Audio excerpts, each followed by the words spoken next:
ओम परमात्मने नमः। 74वें अध्याय में भगवान की अग्र पूजा शिशुपाल का उद्धार। श्री सुखदेव जी कहते हैं कि परीक्षित, धर्मराज युधिष्ठिर जरासंध का वध और सर्वशक्तिमान भगवान श्री कृष्ण की अद्भुत महिमा सुनकर बहुत प्रसन्न हुए और उनसे बोले। धर्मराज युधिष्ठिर ने कहा, सच्चिदानंद घन स्वरूप श्री कृष्ण त्रिलोकी के स्वामी ब्रह्मा, शंकर आदि और इंद्र आदि लोकपाल सब आपकी आज्ञा पाने के लिए तरसते रहते हैं, और यदि वह मिल जाती है तो बड़ी श्रद्धा से उसको सिरोधारी करते हैं। अनंत हम लोग हैं तो अत्यंत दीन, परंतु मानते हैं अपने को भूपति और नरपति। ऐसी स्थिति में हैं तो हम दंड के पात्र, परंतु आप हमारी आज्ञा स्वीकार करते हैं और उसका पालन करते हैं। सर्वशक्तिमान कमल नयन भगवान के लिए यह मनुष्य लीला का अभिनय मात्र है। जैसे उदय अथवा अस्त के कारण सूर्य के तेज में घटती या बढ़ती नहीं होती, वैसे ही किसी भी प्रकार के कर्मों से न तो आपका उल्लास होता है और नहीं तो हरासी। क्यों कि आप सजातीय, विजातीय और स्वगत भेद से रहित स्वयं पर ब्रह्म परमात्मा है। किसी से पराजय न होने वाले माधव, यह मैं हूं और यह मेरा है, तथा यह तू है और यह तेरा है, इस प्रकार की विकार युक्त भेद बुद्धि तो पशुओं की होती है। जो आपके अनन्य भक्त हैं उनके चित्त में ऐसे पागलपन के विचार कभी नहीं आते, फिर आप में तो होंगे ही कहां से। इसलिए आप जो कुछ कर रहे हैं वह लीला ही लीला है। श्री सुखदेव जी कहते हैं कि परीक्षित,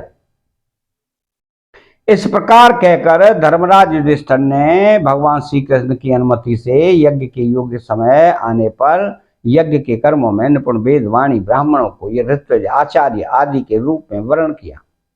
उनके नाम ये हैं: श्री कृष्ण द्वैपायन, व्यासदेव, भारद्वाज, सुमंतु, गौतम, असित, वशिष्ठ, च्यवन, कण्व, मैत्रेय, कवस, त्रित, विश्वामित्र, वामदेव, सुमित, जैमिनी, कृतु, पेल, पराशर, गर्ग, वैशंपायन, अथर्वा, कश्यप, धौम्य, परशुराम, शुक्राचार्य, आश्री,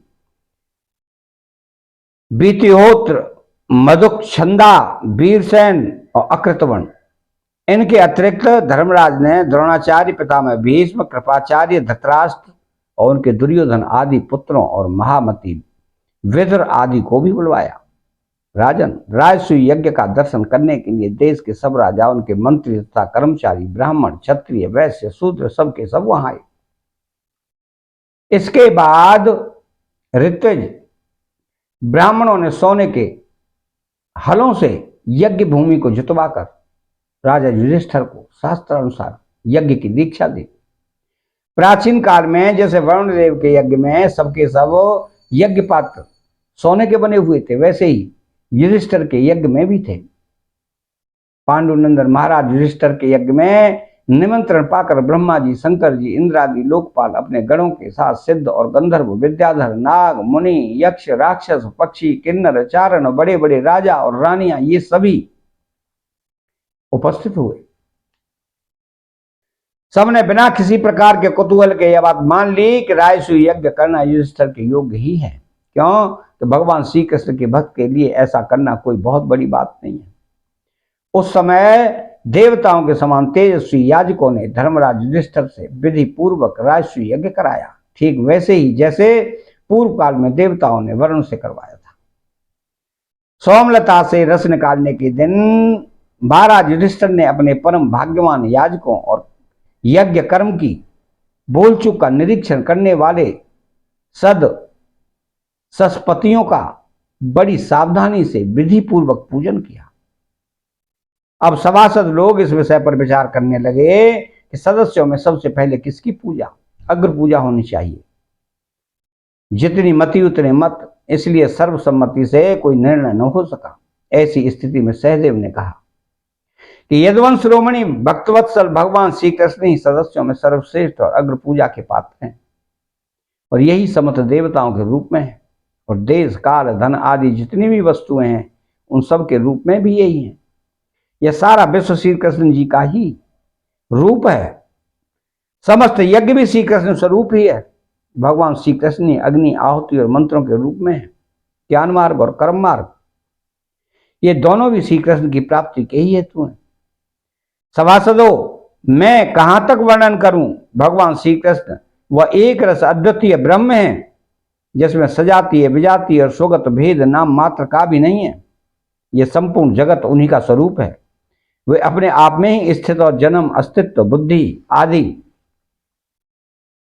6 भाव विकारों से रहित हैं। वे अपने आत्मस्वरूप संकल्प से ही जगत की सृष्टि, पालन, संहार करते हैं। सारा जगत श्री कृष्ण के ही अनुग्रह से अनेकों प्रकार के कर्म का अनुष्ठान करता हुआ धर्म, कर्म, काम और मोक्ष रूप पुरुषार्थों का संपादन करता है। इसलिए सबसे महान भगवान श्री कृष्ण की ही अग्र पूजा होनी चाहिए। इनकी पूजा करने से समस्त प्राणियों की तथा अपनी भी पूजा हो जाती है। जो अपने दान धर्म को अनंत भाव से युक्त करना चाहता हो, उसे चाहिए कि समस्त प्राणी और पदार्थों के अंतरात्मा भेदभाव रहित परम शांत और परिपूर्ण भगवान श्री कृष्ण को ही दान करें। परीक्षित, सहदेव भगवान की महिमा और उनके प्रभाव को जानते थे। इतना कहकर वे चुप हो गए। उस संयम धर्मराज युधिष्ठिर की यज्ञ सभा में जितने सत्पुरुष उपस्थित थे, सबने एक स्वर से बहुत ठीक कहकर सहदेव की बात का समर्थन किया। धर्मराज युधिष्ठिर ने ब्राह्मणों की आज्ञा सुनकर तथा सभासदों का अभिप्राय जानकर बड़े आनंद से, प्रेमोद्रेक से विह्वल होकर भगवान श्री कृष्ण की पूजा की। अपनी पत्नी, भाई, मंत्री और कुटुंबियों के साथ धर्मराज युधिष्ठिर ने बड़े प्रेम और आनंद से भगवान के पांव पखारे तथा उनके चरण कमलों का लोक पावन जल अपने सिर पर धारण किया। उन्होंने भगवान को पीले पीले रेशमी वस्त्र और बहुमूल्य आभूषण समर्पित किए। उस समय उनके नेत्र प्रेम और आनंद के आंसुओं से इस प्रकार भर गए कि वे भगवान को भली भांति देख भी नहीं सकते थे। यज्ञ सभा में उपस्थित सभी लोग भगवान श्री कृष्ण को इस प्रकार पूज्य सत्कृत देखकर हाथ जोड़े हुए नमो नमः, जय जय इस प्रकार के नारे लगाकर उन्हें नमस्कार करने लगे। उस समय आकाश से स्वयं ही पुष्पों की वर्षा होने लगी। परीक्षित, अपने आसन पर बैठा हुआ शिषपाल यह सब देख सुन रहा था। भगवान श्री कृष्ण के गुण सुनकर उसे क्रोध हो आया और वह उठकर खड़ा हो गया। वो भरी सभा में हाथ उठाकर बड़ी असहिष्णुता किंतु निर्भयता के साथ भगवान को सुनाकर अत्यंत कठोर बातें कहने लगा। सभासदों, श्रुतियों का यह कहना सर्वदा सत्य है कि काल ही ईश्वर है। लाख चेष्टा करने पर भी वह अपना काम करा ही लेता है। इसका प्रत्यक्ष प्रमाण हमने देख लिया कि यहाँ बच्चों और मूर्खों की बात से बड़े बड़े वयोवृद्ध और ज्ञान वृद्धों की बुद्धि भी चकरा गई है। पर मैं मानता हूं कि आप लोग अग्र पूजा के योग्य पात्र का निर्णय करने में सर्वदा असमर्थ हैं। इसलिए सदस्यपतियों, आप लोग बालक सहदेव की यह बात ठीक न माने कि कृष्ण ही अग्र पूजा के योग्य हैं। यहाँ बड़े बड़े तपस्वी, विद्वान, वृद्धारी, ज्ञान के द्वारा अपने समस्त पाप तापों को शांत करने वाले परम ज्ञानी, परम ऋषि, ब्रह्मनिष्ठ आदि उपस्थित हैं, जिनकी पूजा बड़े बड़े लोकपाल भी करते हैं। यज्ञ की भूल चूक बतलाने वाले उन सदस्यपतियों को छोड़कर यह कुलकलंक ग्वाला भला अग्र पूजा का अधिकारी कैसे हो सकता है? क्या कौआ कभी यज्ञ के पुरोडास का अधिकारी हो सकता है? न इसका कोई वर्ण है, न तो आश्रम है, कुल भी इसका ऊंचा नहीं है, सारे धर्मों से यह बाहर है, वेद और लोक मर्यादाओं का उल्लंघन करके मनमाना आचरण करता है, इसमें कोई गुण भी नहीं है। ऐसी स्थिति में अग्र पूजा का पात्र कैसे हो सकता है? आप लोग जानते हैं कि राजा ययाति ने इसके वंश को शाप दे रखा है, इसलिए सत्पुरुषों ने इस वंश का ही बहिष्कार कर दिया है। ये सब सर्वदा व्यर्थ मधुपान में आसक्त रहते हैं, फिर ये अग्र पूजा के योग्य कैसे हो सकते हैं? इन सब ने ब्रह्म ऋषियों के द्वारा सेवित मथुरा आदि देशों का परित्याग कर दिया और ब्रह्म वर्चस्व के विरोधी वेद चर्चा रहित समुद्र में किला बनाकर रहने लगे। वहां से जब ये बाहर निकलते हैं तो डाकुओं की तरह सारी प्रजा को सताते हैं। परीक्षित, सच पूछो तो शिशुपाल का सारा शुभ नष्ट हो चुका था। इसी से उसने और भी बहुत सी कड़ी कड़ी बातें भगवान श्री कृष्ण को सुनाई, परंतु जैसे सिंह कभी सियार की हुआ हुआ पर ध्यान नहीं देता, वैसे ही भगवान श्री कृष्ण चुप रहे। उन्होंने अपनी बातों का कुछ भी उत्तर न दिया, परंतु सभासदों के लिए भगवान की निंदा सुनना असह्य था। उनमें से कई अपने अपने कान बंद करके क्रोध से शिशुपाल को गाली देते हुए बाहर चले गए। परीक्षित, जो भगवान की या भगवत परायण भक्तों की निंदा सुनकर वहां से हट नहीं जाता, वो अपने शुभ कर्मों से च्युत हो जाता है और उसकी अधोगति होती है। परीक्षित, अब शिशुपाल को मार डालने के लिए पांडव मत्स्य केकय सज्जयवंशी नरपति क्रोधित होकर हाथों में हथियार ले उठ खड़े हुए, परंतु शिशुपाल को इससे कोई घबराहट न हुई। उसने बिना किसी प्रकार का आगा पीछा सोचे अपनी ढाल तलवार उठा ली और वह भरी सभा में श्री कृष्ण के पक्षपाती राजाओं को ललकारने लगा। उन लोगों की लड़ते झगड़ते देख भगवान श्री कृष्ण उठ खड़े हुए। उन्होंने अपने पक्षपाती राजाओं को शांत किया और स्वयं क्रोध करके अपने ऊपर झपटते हुए शिशुपाल का सिर छुरे के समान तीखी धार वाले चक्र से काट लिया। शिशुपाल के मारे जाने पर वहां बड़ा कोलाहल मच गया। उसके अनुयायी नरपति अपने अपने प्राण बचाने के लिए वहां से भाग खड़े हुए। जैसे आकाश से गिरा हुआ लोग धरती में समा जाता है, वैसे ही सब प्राणियों के देखते देखते शिशुपाल के शरीर से एक ज्योति निकलकर भगवान श्री कृष्ण में समा गई।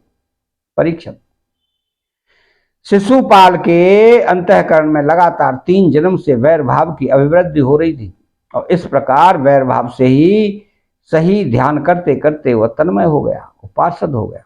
सच है, मृत्यु के बाद होने वाली गति में भाव ही कारण है। शिशुपाल की सदगति होने के बाद चक्रवर्ती धर्मराज युधिष्ठिर ने सदस्यों और ऋतुजों के पुष्कल दक्षिणा दी तथा सबका सत्कार करके विधि पूर्वक ज्ञान स्नान अवभ्रद स्नान किया। परीक्षित, इस प्रकार योगेश्वर भगवान श्री कृष्ण ने धर्मराज युधिष्ठिर राजसूय यज्ञ पूर्ण किया। अपने सगे संबंधी और सुहृदों की प्रार्थना से कुछ महीनों तक वहीं रहे। इसके बाद युधिष्ठिर की इच्छा न होने पर भी सर्वशक्तिमान भगवान श्री कृष्ण ने उनसे अनुमति ले ली और अपनी रानियों तथा मंत्रियों के साथ इंद्रप्रस्थ द्वारकापुरी की यात्रा की। परीक्षित, मैं यह उपाख्यान तुम्हें बहुत विस्तार में 7वें स्कंद में सुना चुका हूं कि वैकुंठ सी जय और विजय को सनकादिक ऋषियों के साप से बार बार जन्म लेना पड़ा था। महाराज युधिष्ठिर राजसूय यज्ञ का यज्ञांत स्नान करके ब्राह्मण और क्षत्रियों की सभा में देवराज इंद्र के समान शोभायमान होने लगे। राजा युधिष्ठिर ने देवता, मनुष्य और आकाशचारियों का यथायोग्य सत्कार किया तथा वे भगवान श्री कृष्ण ने राजसूय यज्ञ की प्रशंसा करते हुए बड़े आनंद से अपने अपने लोक को चले गए। परीक्षित, ये तो सुखी हुए, परंतु दुर्योधन से पांडवों की यह उज्ज्वल राज्य लक्ष्मी का उत्कर्ष सहन न हुआ। क्यों? को स्वभाव से ही पापी, कलह प्रेमी और कुरुकुल का नाश करने के लिए एक महान रोग था। परीक्षित, जो पुरुष भगवान श्री कृष्ण की इस लीला का शिशुपाल वध, जरासंध वध, बंदी राजाओं की मुक्ति और यज्ञानुष्ठान का कीर्तन करेगा, वह समस्त पापों से छूट जाएगा। अतः यहाँ 74वां श्लोक समाप्त होता है। चैनल को सब्सक्राइब करें, बेल आइकन घंटी को दबाएं और कमेंट बॉक्स में श्री राधे कृष्ण लिखें। जय श्री कृष्ण।